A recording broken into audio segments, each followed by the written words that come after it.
Okay, this morning I thought we'd talk about syllable types. The importance of syllable types is that depending on the type of syllable that your vowel is in, it will make a different sound. And we want to teach kids that are struggling to learn to read that there are rules, that there is a reason. And so I'm going to tell you the top 3 syllable types to teach your kids. The first one is closed. A closed syllable has only one vowel and ends in a consonant. Vowels in this type of syllable say their sound, not their name. Okay? So a word like log, ah-g, right? It says the ah sound, not the o sound. You can only have one vowel and it ends in a consonant. It can end in more than one consonant, but it can't have more than one vowel. It can start with a vowel, but it has to end in a consonant. That's a closed syllable. That's the number 1 to teach. Number 2 is an open syllable. An open syllable ends in a vowel, and the vowel says its name or it says a schwa sound. So in a word like, of course, finding the word's going to be the hard part, right? Let's see. Let's talk about the schwa first. Schwa is a lazy sound that we say in English, So think of the word Alaska. Las-ka. At the end and at the beginning. The first syllable is an open syllable because it ends in a vowel. And the second syllable is an open syllable or closed syllable. But the third syllable is also an open syllable. When we see A's at the beginning or the end and it's in an open syllable like that, we're going to assume it's going to be schwad. So you have to teach the idea of a schwa.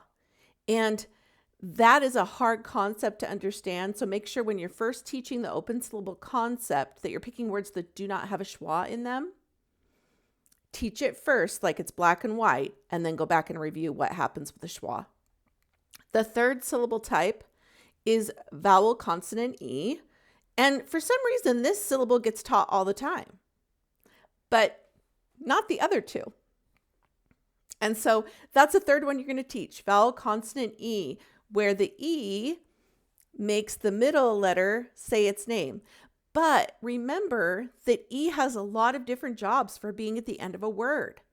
So it can only be a vowel consonant E syllable if there's only one vowel, only one consonant, and then it ends in an E.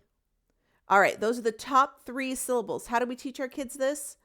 There are all sorts of videos online. There are worksheets that you can download, but basically you're just going to find words from those syllable types.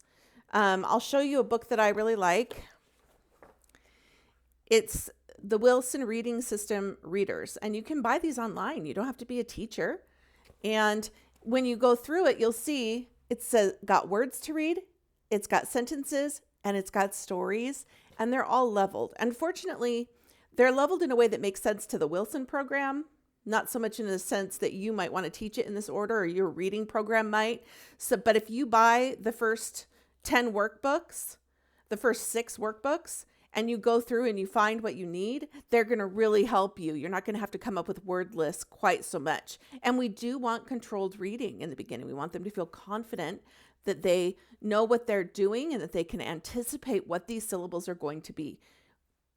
Students that struggle with reading often have failed many times. They lack confidence. So we want to teach them the syllable types and have them be prepared for what's going to be expected on the page. If there are words on the page that they need to read and you haven't taught the exception to the rule or that kind of syllable type, or there's sight words or frequently used words that you haven't taught yet, that's okay. Go ahead and show them the word, tell them what the word is. Teach that word, that 1 or 2 words that aren't leveled, so that they know what they're looking for. Okay, they know how to pronounce those words while they focus on the ones that are expected. All right, that's all I have for today. Thanks.